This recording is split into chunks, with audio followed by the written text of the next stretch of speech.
السلام علیکم ورحمۃ اللہ وبرکاتہ۔ آج ہم بات کریں گے رمضان کے عمرے کے حوالے سے۔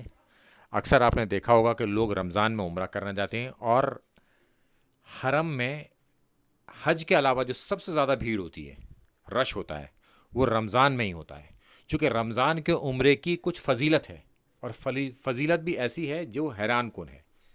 نمبر ایک، کہ رمضان میں اگر کسی شخص نے عمرہ کیا تو اس کا عمرہ حج کے برابر ثواب رکھتا ہے، مگر اس کا قطعی یہ مطلب نہیں ہوگا کہ اس پر سے حج کا فریضہ ادا ہو گیا۔ نہیں، حج اگر فرض ہے تو حج ہی کرنا پڑے گا۔ یہ ثواب کی برابری کی بات ہے کہ اتنی برابر اس کو ثواب ملے گا۔